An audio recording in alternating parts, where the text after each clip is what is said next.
est à Monsieur Adrien Quatennens. Monsieur le Premier ministre, depuis 31 jours à Calais, Anaïs Vogel et Ludovic Holbein ont cessé de s'alimenter, avec le soutien du prêtre Philippe de Mester, qui continue le combat par d'autres modes d'action pour le respect de la dignité et des droits des personnes exilées. 180 organisations de la société civile soutiennent leurs revendications. Quelles sont-elles?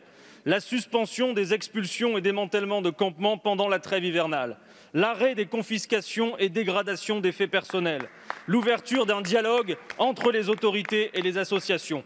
Au-delà de cette situation d'urgence humanitaire, le département du Pas-de-Calais doit cesser d'être le garde-frontière du Royaume-Uni. Ces derniers jours encore, ce sont des centaines de tentatives de passage qui sont constatées.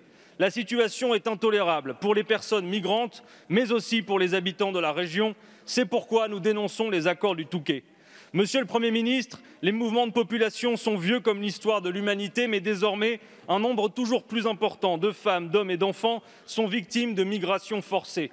Dans un débat public saturé par les surenchères des différentes nuances d'extrême droite, des Le Pen à Zemmour et d'une droite républicaine qui fait le choix de leur courir derrière, les causes des mouvements de population ne sont jamais traitées. Les guerres sans fin, les accords commerciaux inégaux, le changement climatique dont le GIEC nous annonce qu'il va contraindre 280 millions de personnes à fuir leur lieu d'habitation d'ici à 2050. Nous devons traiter ces situations avec raison et humanité. Les annonces formulées à ce stade ne remettent aucunement en cause les traitements inhumains et dégradants infligés quotidiennement aux plus de 1000 personnes exilées dans le Calaisis. Nous ne souhaitons pas qu'Anaïs et Ludovic mettent leur vie en danger. Monsieur le Premier ministre, quand allez-vous donner suite à leurs demandes?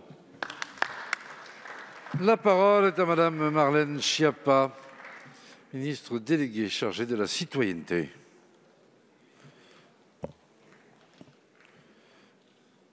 Merci Monsieur le Président, Mesdames et Messieurs les députés. Monsieur le député, d'abord, je vous rappelle que depuis le 11 octobre, 3 militants ont en effet entamé une grève de la faim. L'un d'eux l'a arrêté il y a 5 jours. Ils ont formulé à cette occasion des remarques et surtout des revendications qui concernent la situation dans le Nord, situation bien sûr qui reste tendue, même si je tiens à rappeler une fois de plus que le nombre de migrants présents à Calais a fortement diminué depuis 5 ans. Alors notre objectif, ça a été dès le début de nouer un dialogue. Et vous savez que c'est la méthode du gouvernement de Jean Castex, de pouvoir être dans l'écoute, la concertation, le dialogue. Et c'est pourquoi le ministre de l'Intérieur a mandaté le directeur général de l'OFII, monsieur le préfet Leski, pour une médiation avec les militants qui a d'ailleurs été saluée par les acteurs du dossier. Je veux rappeler que cette médiation, elle a eu pour but d'enclencher un dialogue donc pour élaborer des solutions pérennes pour améliorer la mise en charge. Une première rencontre avec le collectif de soutien des militants, les services de l'État et la direction du Secours catholique, mais aussi des responsables associatifs, s'est tenue les 27 et 28 octobre, puis une seconde le 2 novembre. Et de ces échanges ressortent des propositions concrètes autour de 4 axes. D'abord, modifier le cadre des mises à l'abri avec un diagnostic social systématique et en garantissant un délai de prévenance aux migrants. Ensuite, améliorer la collecte, la conservation, la récupération surtout des effets personnels de ces personnes. Renforcer les capacités d'hébergement en proposant systématiquement des mises à l'abri en dehors du Calaisis. Et enfin, fluidifier le dialogue avec les structures militantes, le tout dans le respect des personnes exilées. Pour améliorer le dialogue entre l'ensemble des partenaires associatifs et les services de l'État, un comité qui les réunit est mis en place. Il va se réunir au moins une fois par mois. Le gouvernement prend toutes ses responsabilités, invite l'ensemble des acteurs à les prendre aussi dans la droite ligne du président de la République en conjuguant un équilibre entre l'humanité et la fermeté. Je vous remercie.